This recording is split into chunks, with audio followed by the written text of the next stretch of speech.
विद्यालय जहाँ विद्यार्थीहरूलाई साना साना भाइ बहिनीहरूलाई शिक्षा दिने काम गरिन्छ र उनीहरूको भविष्य उज्जवल बनाउने काम गरिन्छ।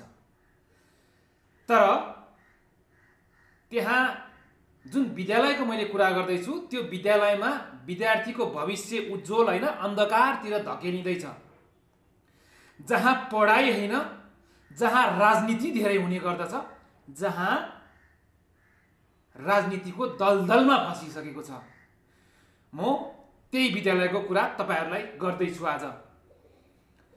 हिजो मात्रै मैले एउटा स्ट्याटस हालेको थिएँ, जुन स्ट्याटस हाल्दै गर्दा मैले नाम खुलाएको थिएन। धेरै मान्छेहरूलाई, धेरैजना आमा बुबा दाजुभाइहरूले भन्नुभएको थियो, मेरा शुभचिन्तकहरूले नाम पनि खुलाइदिनुस् भनेर। म आज नाम खुलाउन गइरहेको छु। नाम हो हाम्रै सिन्धुपाल्चोक जिल्ला अन्तर्गत बलेफी गाउँपालिकामा पर्ने, बलेफी बजारभन्दा अलिकति मात्रै माथि श्री बलेफी माध्यमिक विद्यालयको कुरा गर्न गइरहेको छु। हो दर्शकवृन्द, त्यहाँ त्यही भइरहेको छ। तपाईहरुले जतिले पनि यो भिडियो हेरिरहनु भएको छ, एकछिन कतै नगएर सुनिदिनु होला। बलेफी माध्यमिक विद्यालयमा केही समय अगाडिको जुन हाम्रो पालामा एसएलसी भन्ने चलन थियो, अहिले एसई भनिन्छ, त्यो एसई मा 24 जना विद्यार्थी सहभागी भएको भन्ने सुनियो। 24 जना विद्यार्थी सहभागी हुँदै गर्दा पास कति जना भए त तपाईहरु सुन्न चाहनुहुन्छ? ल कति विषयसम्म लागे त सुन्न चाहनुहुन्छ? लाजमर्दो कुरा छ यहाँ। यहाँ लाजमर्दो कुरा छ, जुन विद्यालयमा त्यति राम्रा राम्रा भवनहरू छन्, अरनिको राजमार्गबाट एकदमै नजिकै छ, त्यो कुनै विकट ठाउँ होइन, त्यो दुर्गम ठाउँ होइन, त्यो सुगम ठाउँमै छ। किन त्यसो गरियो, के कारण गरियो थाहा छ तपाईहरुलाई? हो, यहाँ धेरै राजनीति भएको सुनियो, धेरै राजनीतिकरण गरिएको सुनियो। त्यहाँ 24 जना विद्यार्थी मध्ये 2 जना पास भएछन्, 2 जना चाहिँ त्यही पास भएछन्। अनि पूरक परीक्षा दिनलाई अरु फेरि 12 विषय, पहिला हाम्रो पालामा चौतारा लगिन्थ्यो, अहिले 12 विषय लगिँदो रहेछ, 12 विषय गएछन्। 12 विषय जाँदै गर्दा पनि अहिले चाहिँ 5 विषय 6 विषय लागेकोलाई पनि फेरि पूरक परीक्षा दिन मिल्ने रे भन्ने सुने मैले। त्यो मलाई ठ्याक्कै जानकारी भएन। पूरक परीक्षा दिन जाँदै गर्दा 7 जना फेरि पास भएर आएछन्। कति भए? 9 जना। त्यहाँ परीक्षा दिएका थिए 24 जनाले, पास भए कति जना? 9 जना, त्यही पनि फेरि पूरक दिएर। जम्मा 2 जना चाहिँ पास गराउन सफल भएछन्, त्यहाँका शिक्षक शिक्षिकाहरू। अनि त्यहाँका व्यवस्थापन समितिका अध्यक्ष के हेरेर बसिरहनु भएको छ? नैतिकताका आधारमा त्यहाँका प्रधानाध्यापक र व्यवस्थापन समिति अध्यक्ष र त्यहाँ पढाउने शिक्षक शिक्षिकाहरूले नैतिकताको आधारमा तपाईहरु कसरी शिक्षक शिक्षिका भनेर बसिरहनु भएको छ? तपाईहरुको कर्तव्य होइन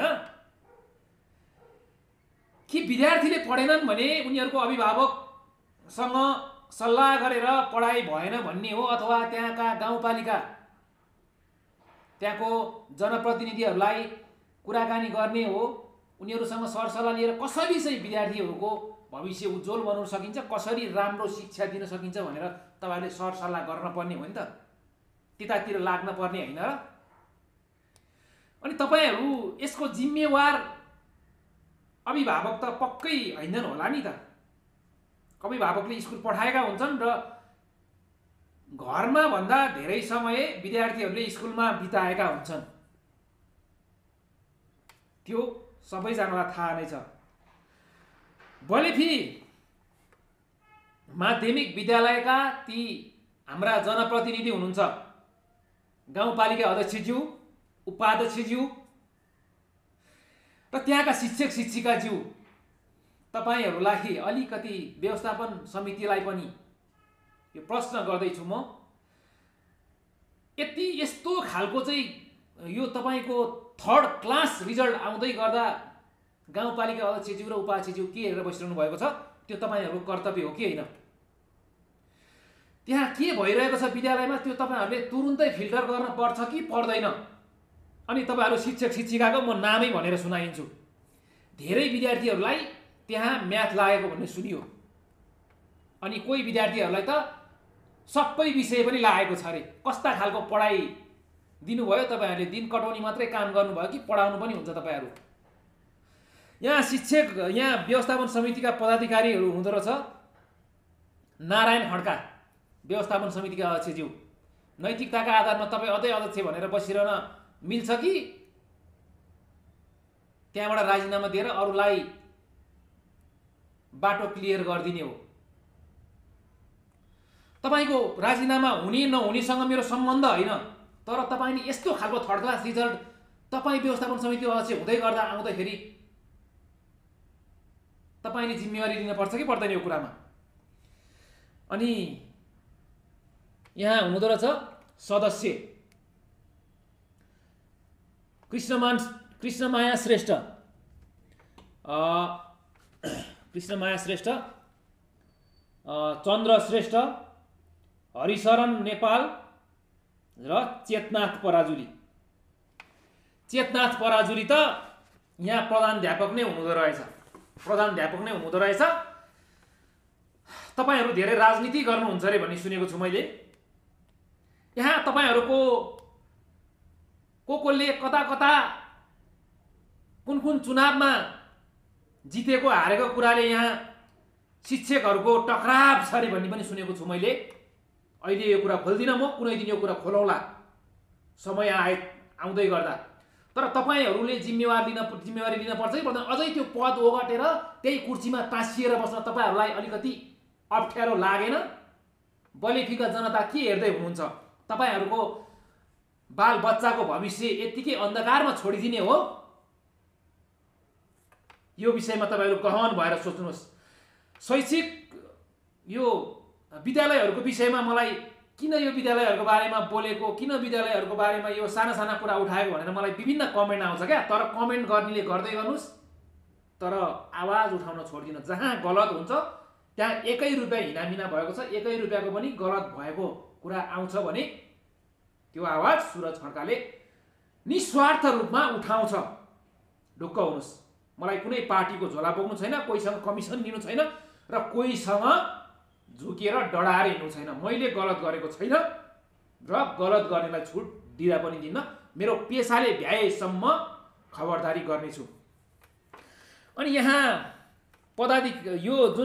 यो चाहिँ यो पदाधिकारीहरू, यो शिक्षक व्यवस्थापन चाहिँ सङ्घ होला, यसको चाहिँ पदाधिकारीहरू यो रुद्रबहादुर कार्की भन्ने हुनुहुँदो रहेछ। रुद्रबहादुर कार्की भन्ने चाहिँ अहिले मैले त्यहाँ यसो बुझ्दाखेरि उहाँले छोडिसक्नु भयो, अध्यक्ष हुनुहुँदो रहेछ। सदस्य झलक रोक्का भन्ने अहिले अध्यक्ष हुनुभएको छ अरे भन्ने बुझेको छु मैले।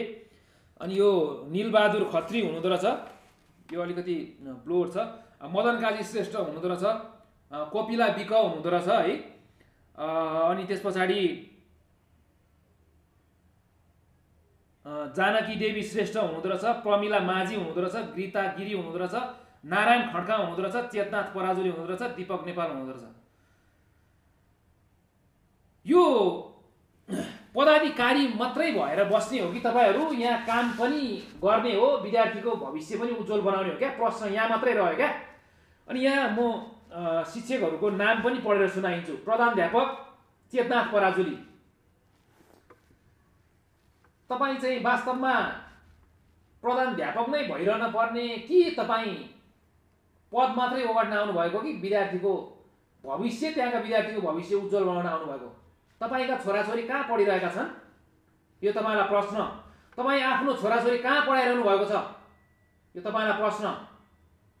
तपाईँ आफू आफ्ना छोराछोरी त्यहाँ पढ्दैनन् भनेर अनि अरूका छोराछोरीको भविष्य बर्बाद गर्ने तपाईँलाई छुट छ भने क्या? त्यो छैन नि तपाईँलाई। अनि यहाँ दीपक नेपाल हुनुहुँदो रहेछ।